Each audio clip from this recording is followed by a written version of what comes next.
This episode of Gadget was sponsored by Adobe Systems, Gateway, Ergotron, the Jesuit Conference, and this guy. Hey, this is Father Robert from Gadget at thetechstop.net. It's the place where it's always time to get your geek on. We got the Balacer brothers here enjoying some hot and juicy crawfish, our favorite dish from Las Vegas after CES 2011. We thought we'd take the opportunity before we all go our separate ways and ship out to talk a little bit about CES. Now, Ryan, let me ask you, CES, coolest thing you saw? Zero TV. It's fun to see that they actually got a remote control, a universal remote control that works for the iPod that is actually a remote control. Snap-on Where attachment. did we see that? That was in Showstoppers. Oh, that's right, yeah. Yeah, actually, that's cool because we saw a few remotes last year. Yeah. Which were cool because no one had done They're remotes. fine. But like one you had to turn backwards, and another one that software wasn't so great. This one actually seemed to be pretty polished. Yeah, the interface was really nice, and the fact that you could use it on any device like a iTouch or iPhone 3G, 4G, 5G, whatever G. Hey G. Same question to me. I think the coolest tech I saw. Well, I'm a bit more of a geek than you, so I'm thinking of the GM, the Envy. Yeah, the Envy, the car. Interesting. No, see, the reason why I like that is it goes back to old CES where you got, it was like the, what do you call that, when you have an auto show and concept cars, right? Mm-hmm, sure. It's concept electronics. There's virtually no chance that these cars are going to see the light of day as production cars, but it's testing a bunch of different tech that seems to work really well. Yeah, I absolutely. I was cool about that. Now, there was we saw the animation before the presentation and before the demonstration. And, the cars are cool and the technology's there, but they had things like that parking system that was a big donut. You put the car in and it rolled away. Maybe not so much, but I think there's a future for autonomous cars. Well, in Japan, they're starting to stack them, right? They're starting to stack cars and things like that. I mean, they already stack business travelers, right? You do? You do? All right. Now, get past the coolest thing. How about this? One technology that you would actually buy yourself. Oh, that's a tough one. Yeah, there's a couple. If I owned an Apple monitor or display or an Apple iMac or something, I think that stuff from Connects. Connects, yeah. K-A-N-E-X, right? I think that would be a plus. That Mikey Birchback put it where if I'm spending this much money on a monitor, it should be able to plug my finger in and read whatever I need read. But I don't think you said finger. Yeah, no. Yeah, okay. But I mean, it's the same concept, and I think it's great just bringing that functionality out of Apple. Yeah. Places that it hasn't been before. Being able to play Xbox on that monitor, that was pretty sweet. That's something Steve would not approve of. Oh. Yeah. Actually, good call, because that's one of those things where a lot of people have said, oh gosh, the monitor on my iMac or my cinema display, they're beautiful, but not a lot of options for plugging it in. Mm-hmm. And unless you go down to the Apple store and you buy something that's outrageously overpriced, and connects. I always say that company wrong, but they actually offered it at a pretty decent price. Yeah. Yeah. All right. Good stuff.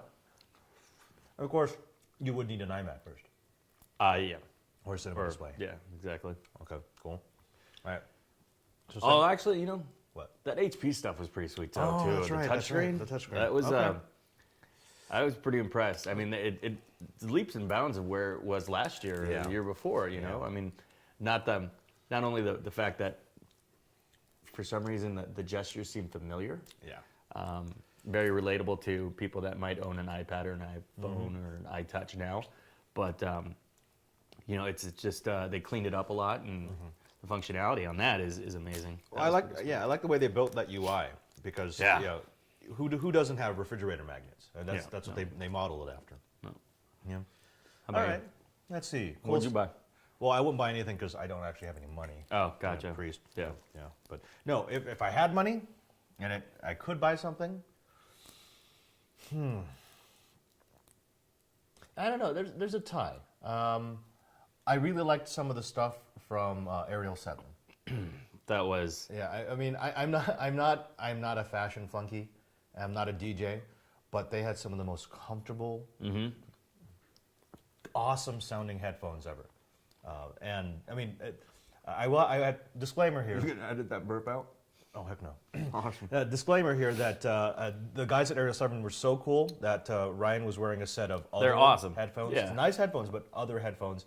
And they said, hey, you know what? Why don't you try these things on? They gave him some tanks, and he used that for the rest of the show. I mean, sound quality of that, I mean, it was amazing. Wow. And the price, too. I know, yeah. Somebody on YouTube wrote, oh, yeah, because I want my 12-year-old buying a $50 set of headphones. And I'm thinking, you know, I get it. Yeah, but they're like a $200 Yeah. set of headphones that you're getting for $50. Or But I mean, I understand where he's coming from. He doesn't like the materialism. But I mean, that's not what the show about. The show is about, look, we go out and we try a bunch of stuff, so you can only buy the stuff that's good, that actually will actually work. Yeah. You know, and you know, again, like you said, you can buy headphones for $500 and they won't sound as good as those tanks. Well, I'm going to say that the in-ears that I had, which I'm just going to say it, they're Bose in-ears. Ah, great. And truthfully, A, they were supposed to be noise canceling, which they weren't. They weren't. And B, the sound, I mean, was terrible. It was bad. They were comfortable, but it was terrible. Now, you put these on, and those are $130. So you put these on and you compare it. Yeah, I'd rather spend the $50 or for those tanks, what was $79 for those tanks, over and over again, just from pure acoustical side. Now let's go to the next set. How about the most useless piece of tech that you're still going to buy?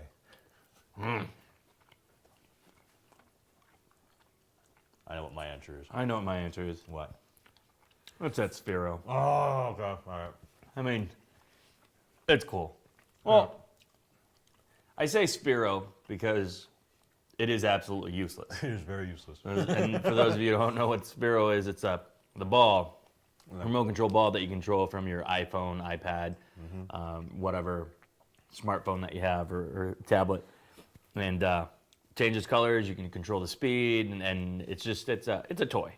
Is what it comes down to. But I think Julia is gonna absolutely love it. Yeah, your kid. Yeah, and but I mean, I say useless because that is useless. Yeah, there is another piece of tech that Yeah.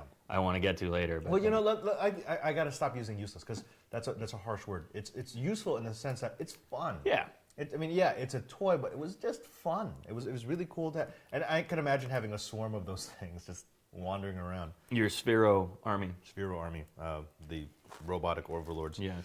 I think if I can't choose the Sphero, I will probably choose that Parrot AR thing, the drone. Oh, okay. Now, definitely not for kids, No. and you'd have to have a big space, and yeah, I mean, or you could do it outdoors, I guess, if you lived out, not in the city. But control it from any Wi-Fi source, smartphone, laptop, whatever, and they've added that game component to it, which is kind of cool. And honestly, I like remote control models. Yeah. So, See, I on the other hand, I'm terrible. you weren't big on that. Yeah, you I'm terrible at that stuff. didn't want to do it. Crash things too much. All right. Now, general trends. I want to get your input on this.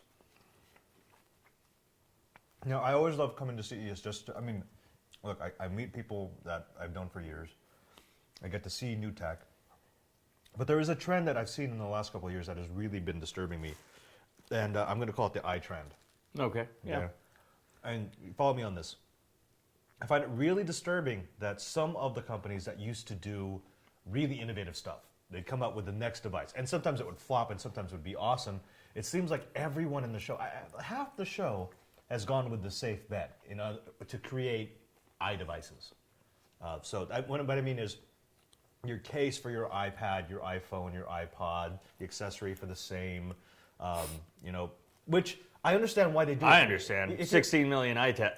Exactly. I get it. I mean, you're going to do the thing for your company that you need to make money. But as a result, some of the same companies that I saw making really cool things a few years ago, now they only make that. Sure. And they're profitable. So it's hard to argue against it. But at the same time, it's like if you're putting all your energy into that because you know it's an easy bet, you're kind of killing innovation. Yeah. What do you think about that? I mean, I wholeheartedly agree. But I think also one of the other trends that was definitely everything was moving to. I mean, obviously, was the social aspect of things, getting That's true. things, Okay. immediate updates. And I mean, we went to some parties and stuff like Tweet House, and showstoppers where, I mean, they were for bloggers, they were for people that tweet, they were for people that, and to have everyone in on what you're doing, and to have these connected devices such as, I don't know, washing machines, dishwashers, internet-enabled devices that not only can you say, oh, I'm washing a load, but you could also program from the internet. You know, things like that. Yep. That was pretty cool. Fairly innovative. Yeah, and we used to laugh because I remember, I think it was Samsung Samsung last year that had that internet-connected vending machine. Yeah. And they're like, you can log into it ahead of time and see if anything's out of stock. And we thought it was the stupidest thing, but it is kind of inevitable, right? Mm-hmm. And you look at it, and that's just where everything is getting. Everything posts on Twitter. That scale from Y things. Actually, I could put that down in something I'm going to get. It scares the crap out of me that you have a scale that would give you a status page so that you could see how well or how poorly you're doing in your health regimen. Yeah. But the real push behind that is it's a socially connected device, so your friends can tell you, and if you weigh in and it posts automatically to Twitter, you can't stop it. They can tell you, hey, good job, or hey, dude, lay off the hot and juicy crawfish. Yeah, I won't be using that. No, I know. I won't be using that. Now, how about this? If I were to get 2 of them, and we could do the whole like Biggest Loser thing. Yeah, but I'd also probably be taking Julia and putting her on the scale instead of me. Dude, how do you lose 300 pounds? So, Right. I mean, I get the concept and stuff, and I think it's great for people that need that constant reinforcement. I think I live an active enough lifestyle where, Yeah, that's true. I do what I do, and I get on my scale at home or at the club, and I go from there. Oh, besides, by the way, talking about doing what you do, getting tasered. Did you do it again? No. No. You have to think about that. Why? If there was a segment where I needed to be tased again, I would do it. I mean, if next CES you said, okay, you need to get tased, yeah, I would do it again. Because I know that, and this is all props to Taser International, it's safe. It is. After being through it, yeah, it hurt. It hurt. It hurt. I could tell. And was absolutely not able to do anything. But, I mean, and I'm not telling you to tell me to do this next year. I think you should get tased next year. Damn it. Okay. Actually, I got to give you props because we did watch a couple other people get tased, and it was funny because there were some manly men. Insert video here. Oh, insert the video here. Who, well, let's just say that when they got hit, they went, "Ah!" And I could tell that you were really trying not to. But I can understand why they're doing that. Well, tell me about, so when you get tased, does it, like, your diaphragm just, does this contract? Like, You're every trying muscle to in your fight body? it. You think you're trying to fight it, but really, You're just it's like your body is completely locked up. Every muscle is contracted. My legs were as stiff as a board, feet completely straight, toes pointed. I mean, I could have been a world-class ballerina at that point. So, Oh, by the way, they may not know. Tell them what you do for a living. I am a janitor. Who serves up? A nice batch of kick-ass. He's a karate instructor. I teach martial arts and cops. And if you see him, Krav Maga. ask him if he teaches kung fu. No, I teach real martial arts. Oh, that's gonna get some bad hits. That's gonna get some bad hits. Okay. All right. Now, so Bring back to the show. Back to the show. Now, one of the things that we actually did take a look at at the show in the South Hall was a little company called, what was it, Wowie? Wowie. That made this little speaker thing. Wowie. When I first read it, I thought, because you hear these speaker things all the time, and yeah, they always say, "Oh, our speaker sounds great," and you're like, "No, not really." But one of the cool things about this, and again, maybe this is the geek in me. That's why I want to get your input. I love it because it turns different surfaces into different kinds of speakers. It was cool. It was definitely cool. I will, however, say that upon trying it out, what was that, last night? Yes. I don't know. The days all blur into one another. But upon trying it out last night, we found that the best way to get bass was to not glass, not wood, that's right. not granite, but to stick it on a cardboard box. Empty cardboard box. It was awesome. Yeah, it was like theater sound. Oh. That's pretty crazy. awesome. Okay. So how about this? What would you say would be the coolest moment of CES for you? I mean, the thing that you're like, cool. I'm glad I was able to do this. Meeting Richard Blaze, Top Chef. Oh, that's right, at the Bravo thing. No, the NBC Universal. NBC. What wasn't he like cooking with liquid nitrogen? Mm-hmm. What was that again? Caramel popcorn and You followed him before. You're a foodie. he's awesome. You're a foodie. He's Okay. awesome. Right. For me, I think. How cool. Oh, that's right. The Connects. I only bring this up not because I'm a Microsoft fanboy, but because I thought the Connects was going to be lame. I'm not a big Wii person, so I was like, why would I want to do this? But they had it at the Microsoft booth. I don't know. All I know is that technology from Microsoft was awesome. that is pretty awesome. Yeah. Now, let's go to the opposite side. So that was glad I did it. Glad I saw it. What was the biggest kick in the nuts for you?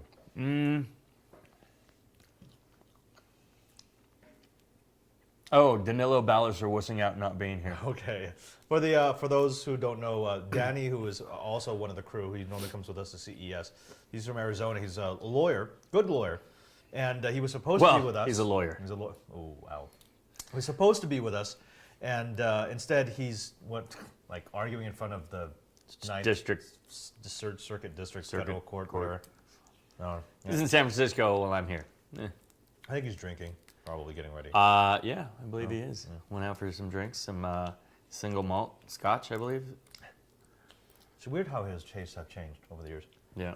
Okay. I think it's easy for me. Biggest kick in the nuts actually wasn't the show itself, but let me wipe up. It's this thing over here. For the last 14 months, I've had this wonderful little iPhone in an otter case, so it's been protected. Not a scratch on it; it's like pristine. And 14 months later, dead, completely dead. DOA. Brought it to the Genius Bar today. Talked to the guy behind the bar, who was definitely not a genius, who took 30 minutes to say, "Oh yeah, man, it's dead." I think there's something wrong with the battery. I think which big battery icon. So and what was it? Oh, yeah, you're out of warranty, but I can give you an upgrade for $200.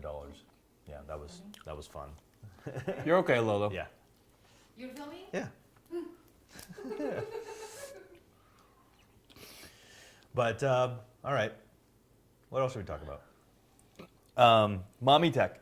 Oh yeah, let's talk about Mommy Tech. So there was a pavilion in the North Hall called Mommy Tech, and the whole idea was technology for parents and for expectant mothers and fathers and so on and so forth.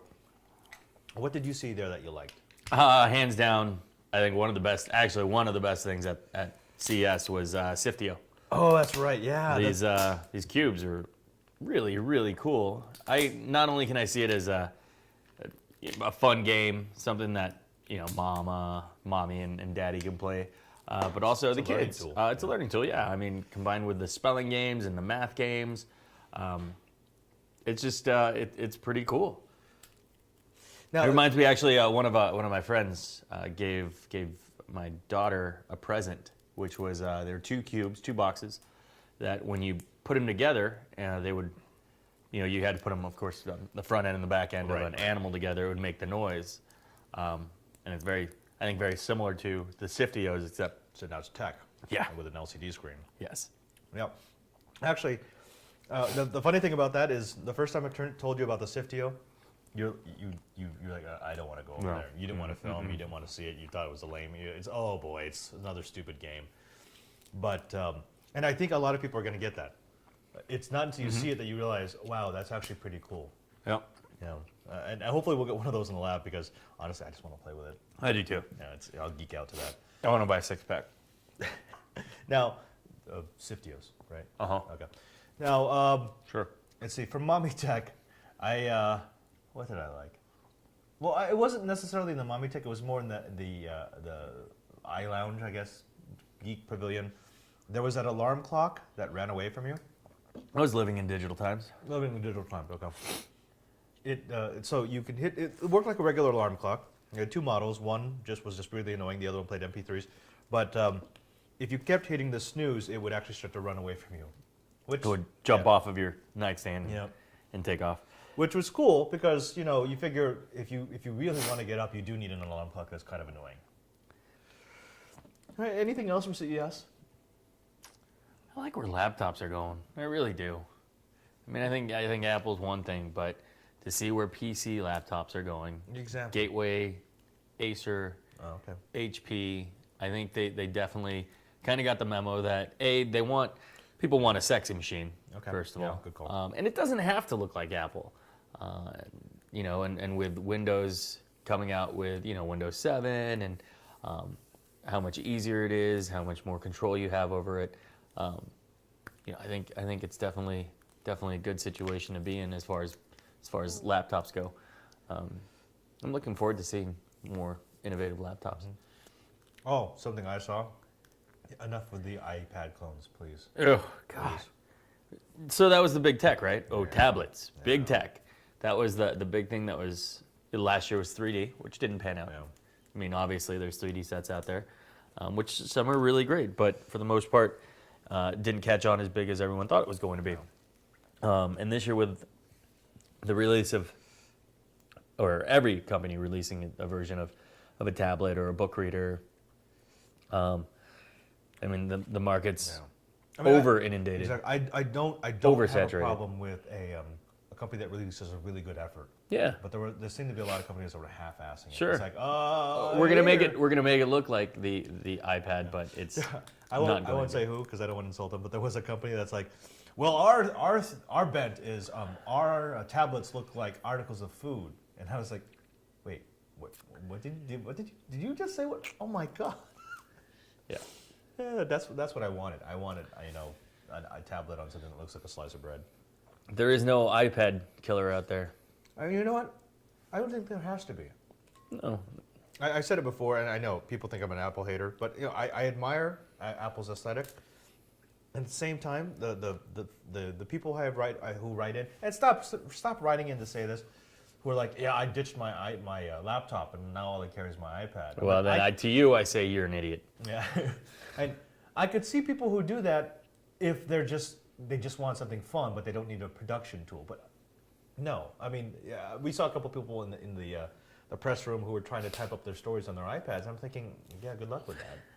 It's great for notes. It's great for meetings. It's great for wasting time when you're waiting for a meeting. And I personally get all my news from the iPad. I read papers and everything on that, and I play a lot of games on the iPad. But as far as it being my primary computer, no, absolutely not. And it's not intended to. So stop saying. Steve never said this is going to kill the laptop.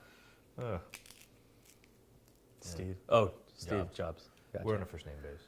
Trabajas. Yeah, I call him, Jefe. Jefe. He goes mi padre. It's all good. Gotcha. Yeah. Okay. All right. So Ryan, I have to poop. we're gonna do it again next year. Maybe. Maybe. Possibly. Possibly. Probably. Yes. Okay. But that's all we got for you. So thanks for sticking around. Thanks for watching our videos.